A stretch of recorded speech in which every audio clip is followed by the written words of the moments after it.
বৃদ্ধি পাবে।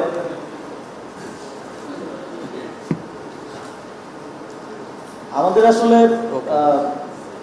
আমি যেটা দেখলাম কাজ করতে এসে, যে আমাদের কাগজে কলমে সবকিছুরই নিয়ম আছে, কিন্তু সেটার বাস্তবায়ন আসলে সেভাবে নেই।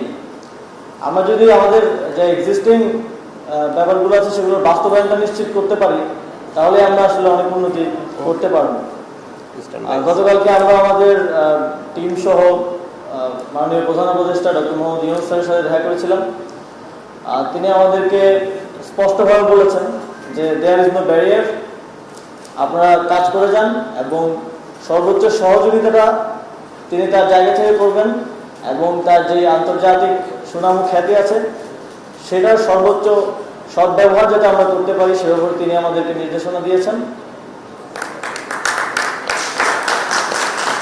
And I want to express my cordial thanks and gratitude to the development partners, and also I would love to, we would love to have the continuation of your support and help for our workplace safety and security in future. আমরা মনে করি যে এই নতুন বাংলাদেশ আমরা বলছি, প্রত্যেকটা সেক্টরে সেই নতুন বাংলাদেশের বাস্তবায়নটা আমরা করতে পারবো। সেটা হয়তো ওভারনাইট হবে না, আর সেই সময় এবং সহযোগিতা সকলের থেকে আমরা প্রত্যাশা করি। আসলে ৭১ সালে আমরা একটা জাতীয় মুক্তির জন্য লড়াই করেছিলাম এবং আমাদের লক্ষ লক্ষ জনগণ সেখানে জীবন দিয়েছে, শহীদ হয়েছে। ২০২৪ সালে আমরা একটা জাতীয় মুক্তির জন্য লড়াই করেছি, সেখানে সহস্রাধিক ছাত্র জনতা জীবন দিয়েছে। এভাবে বিভিন্ন ইভেন্টে আমরা পলিটিক্যাল মুক্তির জন্য জীবন দিচ্ছি, সেটা কতটুকু অ্যাচিভ করতে পেরেছি কিংবা পারবো সেটা সময় আমাদেরকে সেই উত্তরটা দেবে। ওকে ভাই। কিন্তু আমাদের যে শ্রমিকরা আছেন প্রায় ৭.৩০ লক্ষ, তারা কিন্তু প্রতিদিন এই লড়াইটা করে যাচ্ছেন আমাদের অর্থনৈতিক মুক্তি এবং সামাজিক মুক্তির জন্য। এবং যেই ত্যাগের কথা আমরা বলি এই লড়াই, আমাদের জাতীয় মুক্তির লড়াই, সেই ত্যাগটা কিন্তু তারা প্রতিদিন করে যাচ্ছেন, কেউ না কেউ নিহত আহত হচ্ছেন। তাদের প্রতি আমি অন্তরের অন্তঃস্থল থেকে শ্রদ্ধা জ্ঞাপন করছি।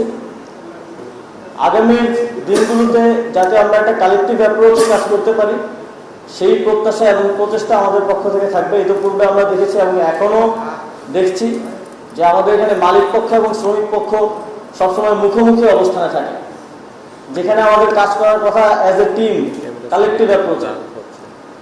যখন মালিক পক্ষ শ্রমিকদের যেই ন্যায্য দাবিগুলো আছে, যে ন্যায্যতা আছে সেটা নিশ্চিত করবে, তখন তো শ্রমিকদের প্রোডাক্টিভিটি বেড়ে যাবে।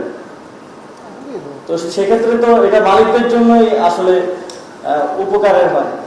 এবং একই সাথে যখন আমরা ইন্টারন্যাশনাল এটা দেখাতে পারবো যে আমাদের শ্রমিকরা ভালো আছে, সেক্ষেত্রে মালিকরাও বিভিন্ন ব্যবসায়িক সুবিধা পাবে। তো সেক্ষেত্রে এটা আমাদের জন্য একটা জাতীয় অর্জন হিসেবে আসলে আসবে। তো সেই জায়গা থেকে আমি মনে করি এখন থেকে আমাদের কাজ করার অ্যাপ্রোচটা হতে হবে কালেকটিভ, নট যে আমি আমার দাবি আদায় করে নিয়ে গেলাম আর মালিক বেশি মুনাফা চাইলেও শুধু এই অ্যাপ্রোচে হলে হবে না, আমাদেরকে কালেকটিভলি কাজ করতে হবে। এবং সরকার এক্ষেত্রে সরকারের জায়গা থেকে সর্বোচ্চ সহযোগিতা এবং সর্বোচ্চ প্রচেষ্টাটা রাখবে।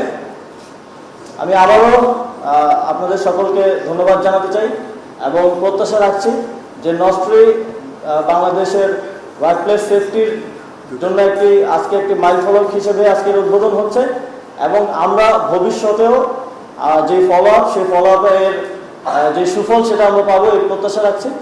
ধন্যবাদ সকলকে।